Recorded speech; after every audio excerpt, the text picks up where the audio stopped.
Pleased to be joined now by NFL on CBS sideline reporter Evan Washburn, who's already been part of the NFL playoffs. He was down in Houston last week, but he's going to help us a little bit with the Ravens-Bills matchup because he's on preseason TV with the Ravens, so he's plugged in like all season long. And you still reside down there, if I remember correctly. Is that right, Evan? That's correct, Chris. I'm about 25 minutes from what we like to call the castle here in Baltimore. That's the Ravens facility. So, not as intimately aware as I was when I was covering them for local TV here about 12 years ago, but it's hard to ignore what's happening with this team. So, yeah, I feel pretty locked into both these squads as you head into this one. This almost feels like a better Baltimore squad than the one that was a one seed just last year. I mean, they really feel like they've got an offense that can beat you multiple ways. Their defense as well is crescendoing at the right time.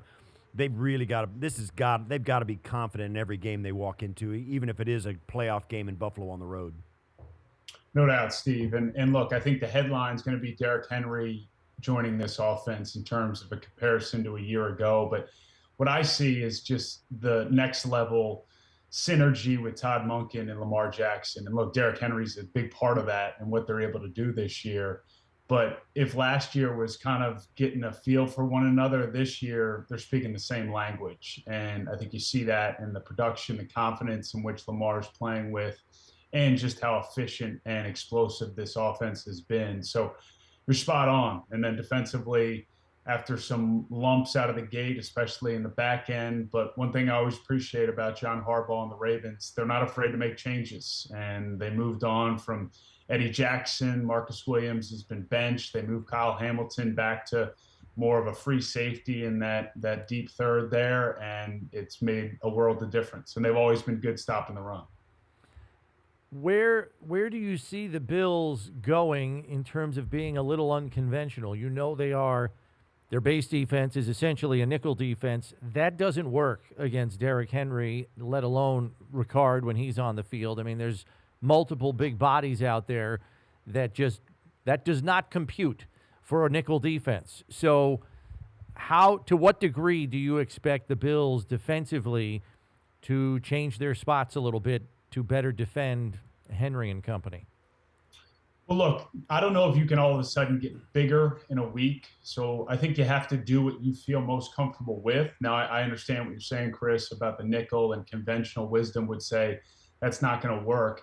My experience in covering teams trying to defend Derrick Henry, if we're going to focus in on that layer to what Baltimore does, you have to get him before he gets going. So whatever provides you the opportunity to put quality tacklers in the backfield or at the line of scrimmage to try and stop his momentum, because once he gets moving, and to use the term downhill, you're in trouble and it's too late. So if playing nickel and blitzing more, whatever allows you to try and gain penetration and get him going before he gets moving is your best chance for success. And recognize that just because you do it for a quarter or 2 quarters or 3 quarters, he is undeterred. This is Derrick Henry. And that, I think, is the mental challenge more than even the physical.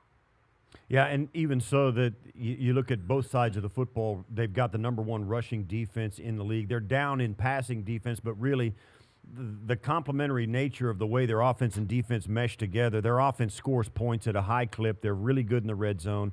And offenses facing them really have to throw the football to put points on the board to try and keep up. I mean, they have this reputation as a run. Derrick Henry, Lamar Jackson going to run all over you, but they score points at an alarming clip, and you got to air it out to keep up. Is that right?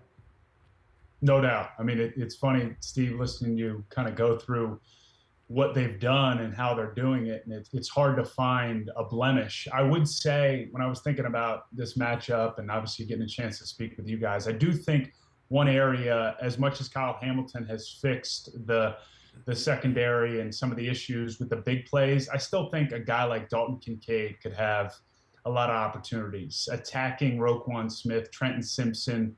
And look, he's going to get matched up probably with Marlon Humphrey at times, with Hamilton, but our Darius Washington's played really well as well. But I do think the middle of the field can be an area, maybe in that 10 to 12 yard range off the line of scrimmage, that if Buffalo can be disciplined and be forced to move the ball down the field, yes, you at times you're going to have to quick strike to keep up or match Baltimore. But I do think that's one area where you can find some success. And look, our crew did Baltimore's game. Now it seems like a lifetime ago, but against Pittsburgh, when Pittsburgh was right, I don't know, it was that week 11 or 12.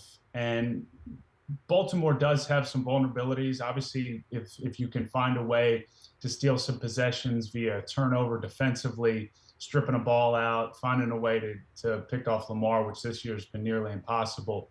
Those are the type of things you have to do against a team that just comes at you in waves.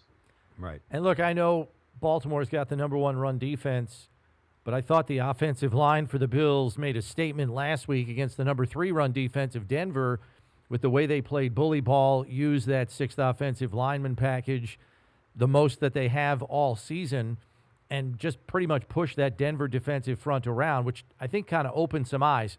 I know that Baltimore is probably even a bigger front than Denver just in terms of pure size, but do you think that the window is open at least a crack for the Bills to run the football with some measure of success, even against the front, the caliber of Baltimore's?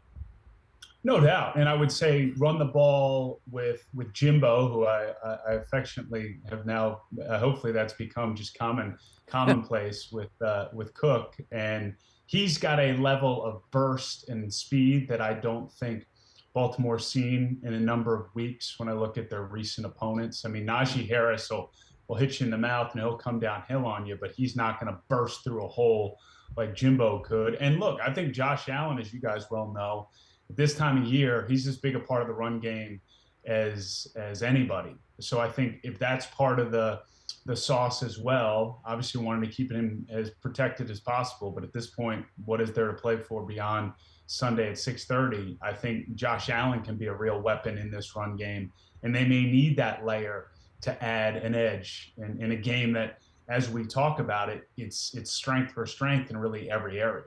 One of the things I think about this matchup, I think it's going to be a lot like the 2022 matchup where the Bills went into Baltimore. They ended up winning by 3, but they were down 17, and it really came down to which team made the last defensive play. And in this case, it was the Bills. And Jordan Poyer picked off Lamar in the end zone. They were going in to score to put really the game away. He picks him off. The Bills go down and kick a winning field goal with no time on the clock. I think this game may be like that. How likely do you think it is that one of these teams ends up in the 30s and the other one high 20s? With a one-score game kind of deal like that. It really is hard for one of these teams to run off and left by the scoreboard.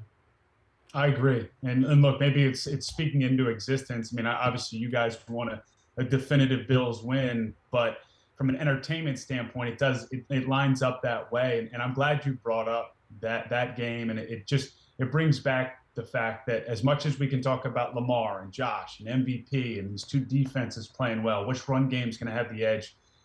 The reality is this might come down to which kicker got right at the right time. I mean, special teams in this game is going to be paramount. And it's not just the kicking game in terms of field goals and extra points. It's finding that hitting yardage. I mean, pinning a team. I mean, that's where, in both these units, I would say, and obviously Baltimore majors in it with Harbaugh, the special teams could be another hidden area that could be the decider in what feels like a game, to your point, Steve, that's going to come down to a final possession.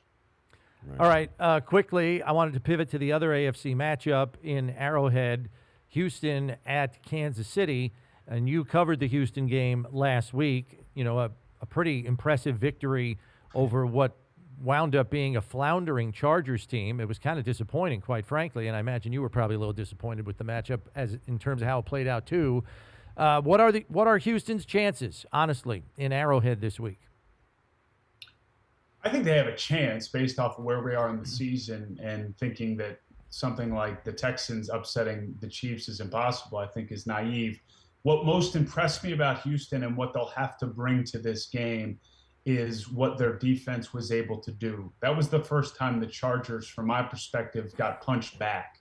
They've been the bully all season long, even in games they've lost, and that's been a rightful narrative around that Chargers team once Jim Harbaugh took over, that they were going to be the most physical, their offensive line, their run game, all those things.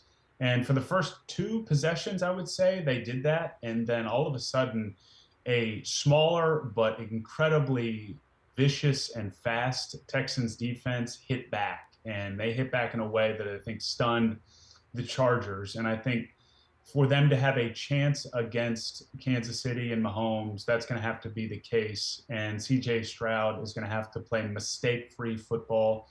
They'll have to steal a couple big plays, which is not easy against that Chiefs defense. Joe Mixon will have to continue what he does. But to me, it comes down to, is the Texans defense that we saw for really 3 quarters on Saturday afternoon going to come back a week later and do that against the best player in the NFL right now, and Patrick Mahomes? That would be their only shot to shock the world in a lot of ways and get that win in what will be challenging conditions for a team that's used to playing a number of their games indoors. Evan, thanks for spending some time with us. Have a great weekend and enjoy the games, man. Yeah, you guys too. I'm sorry I can't be up there, but if you get a win, maybe we'll see an AFC Championship weekend. All right. Sounds good.